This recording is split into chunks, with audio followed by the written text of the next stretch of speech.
Olá, tudo bem? Nós vamos falar um pouco sobre a física, essa importante ciência.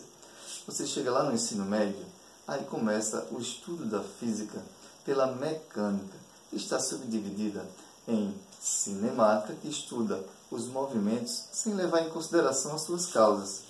Aí depois você vem com a dinâmica, que estuda os movimentos, mas levando em consideração as causas.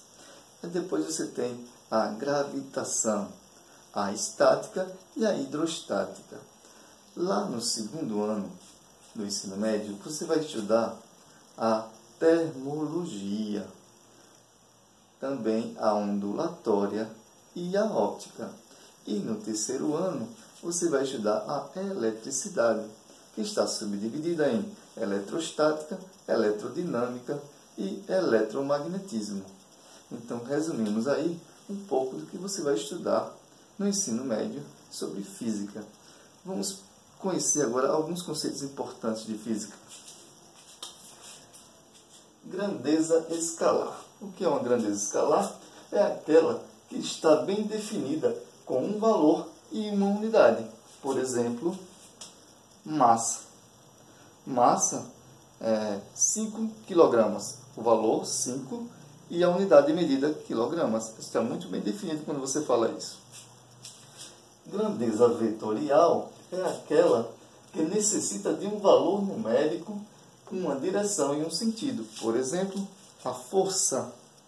Você tem um valor numérico, por exemplo, 20 newtons, o valor e a unidade, e a direção e o sentido. 20 newtons na direção horizontal para a direita.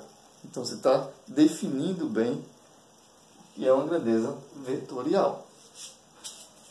Trajetória é o conjunto de todas as posições que podem ser ocupadas por um móvel durante o seu movimento. Ou seja, o móvel saiu de A, foi para B, depois para C.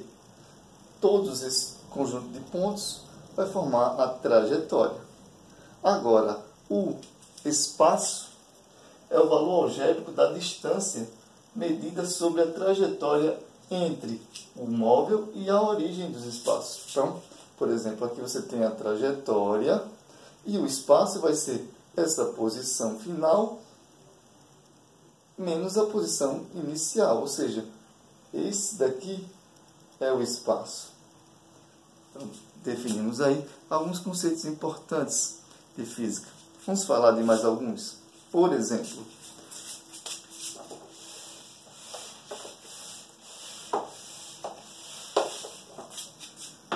movimento e repouso. Quando um corpo está em movimento ou em repouso?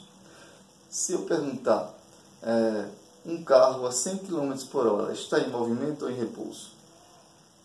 Bom, se eu não der um referencial, você não vai ter como dizer se ele está em movimento. Porque, por exemplo, em relação ao motorista do carro, ele está em repouso. Agora, em relação a qualquer pessoa que esteja na pista, ele vai estar em movimento. Agora, repouso. Quando é que o corpo vai estar em repouso? Quando não variar a distância. Então, por exemplo, esse piloto em relação a esse, nesse momento, estão em repouso, um em relação ao outro. E agora? Ainda está em repouso. Por quê? Porque não está variando a distância entre eles. Então, o conceito de movimento diz o seguinte: se houver variação na distância entre os corpos, vai haver movimento. Se não houver variação na distância entre os corpos, então, um em relação ao outro vai estar em repouso. Isso aí. Então, vimos aqui alguns conceitos importantes na física. Obrigado pela atenção. Eu sou o professor Benjamin, do canal Bem Físico Nunes. Então, se você gostou, dá aquele joinha e se inscreva aqui no canal. Até a próxima!